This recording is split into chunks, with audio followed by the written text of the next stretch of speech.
초등학생 아들 시신을 훼손하고 냉동 보관한 아버지에 대해 경찰이 조금 전 구속영장을 신청했습니다.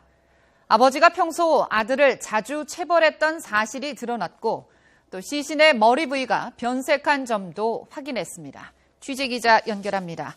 박소정 기자. 네, 사회부입니다. 네, 평소에도 이 아들에 대한 학대가 있었다고요? 네, 그렇습니다. 경찰이 오늘 오후 2시에 이번 부천 초등학생 사건에 대한 1차 수사 결과를 발표했는데요.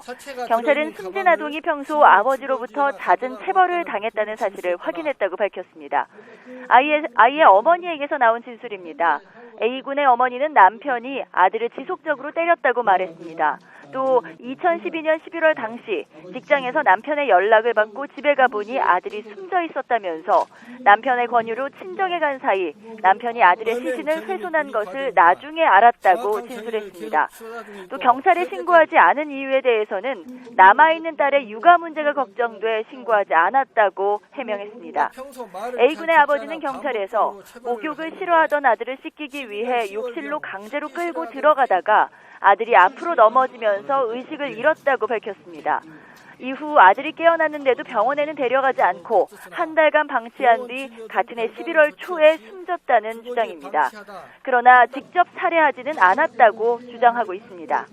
이후 사체를 지인 집으로 옮겨서 냉동 보관한 이유에 대해서는 추가로 조사 중입니다. 학교 관계자와 경찰이 네, 그런데 이 아버지는 아이가 의식을 잃고 한 달 만에 숨졌다 이런 진술을 경찰에서 했는데 정확한 사망 시점이 지금 궁금합니다. 확인이 됐습니까? 아직 정확히 확인되지 않았습니다. 경찰은 시신 훼손과 냉동 보관 사실을 인정한 부모의 진술 외에는 정확한 사망 시점이나 살해 여부는 밝혀내지 못했습니다.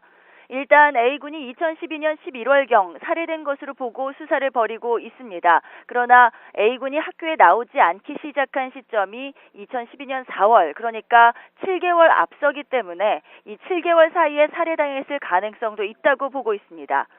어머니는 경찰 조사에서 아이를 집에서 가르치겠다고 판단해 7개월간 학교에 보내지 않았다고 밝혔지만 정확한 확인이 필요합니다.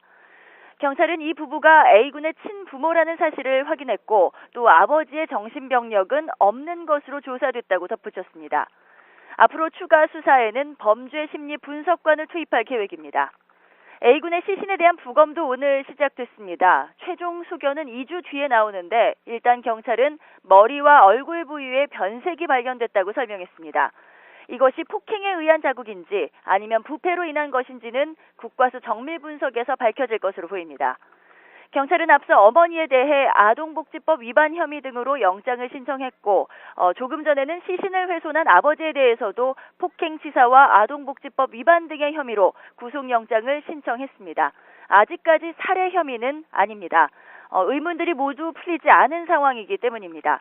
경찰은 추가 수사를 진행한 뒤에 2차 수사 결과도 발표하겠다는 방침입니다. 지금까지 사회부에서 YTN 박소정입니다.